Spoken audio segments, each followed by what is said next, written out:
বাংলাদেশের রাজনৈতিক স্থিতিশীলতা কর্মসূচিতে অর্থায়ন বাতিল করেছে যুক্তরাষ্ট্র। বাংলাদেশের রাজনৈতিক স্থিতিশীলতা ও গণতান্ত্রিক শাসন ব্যবস্থার উন্নয়নে বরাদ্দকৃত ২৯ মিলিয়ন মার্কিন ডলারের তহবিল বাতিল করেছে যুক্তরাষ্ট্র।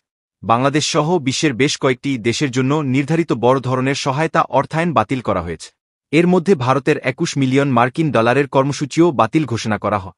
রোববার ভারতের সংবাদ মাধ্যম ইন্ডিয়া টুডে এক প্রতিবেদনে জানিয়েছে, যুক্তরাষ্ট্রের নতুন দপ্তর department of government efficiency DOGE এ সিদ্ধান্ত নিয়েছে। বৈদ্যুতিক গাড়ি নির্মাতা প্রতিষ্ঠান টেসলার প্রধান নির্বাহী ইলন মাস্কের নেতৃত্বাধীন এই দপ্তর বাজেট কমানোর অংশ হিসেবে অর্থায়ন বাতিলের ঘোষণা দিয়েছে। প্রতিবেদনে বলা হয়েছে, প্রেসিডেন্ট ডোনাল্ড ট্রাম্পের নেতৃত্বাধীন নতুন প্রশাসন আন্তর্জাতিক সহায়তা খাতে ব্যাপক কাটছাঁট করছে। তারই অংশ হিসেবে ভারত ও বাংলাদেশের জন্য বরাদ্দ তহবিল বাতিল করা হয়েছে।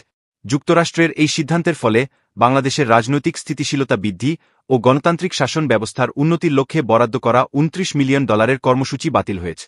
এছাড়া ভারতের নির্বাচনী প্রক্রিয়ায় ভোটারদের অংশগ্রহণ বাড়ানোর লক্ষ্যে বরাদ্দ ২১ মিলিয়ন ডলারের তহবিলও বাতিল করা হয়েছে। বাংলাদেশ ও ভারত ছাড়াও এই অর্থায়ন বাতিলের প্রভাব পড়বে আরও কয়েকটি দেশ। এর মধ্যে উল্লেখযোগ্য দেশগুলো Mozambique ১০ million dollar, Cambodia ২.৩ million dollar, Serbia ১৪ million dollar, Moldova ২২ million dollar, Nepal দুটি কর্মসূচিতে ৩৯ মিলিয়ন ডলার এবং মালি ১৪ মিলিয়ন ডলার।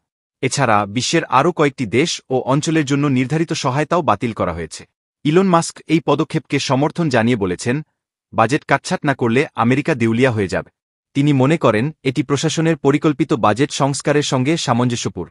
ডোনাল্ড ট্রাম্প ভারতের প্রধানমন্ত্রী নরেন্দ্র মোদীর সঙ্গে বৈঠকের কয়েকদিন পরেই ভারত যুক্তরাষ্ট্রের সহায়তা বাতিলের ঘোষণা আসে।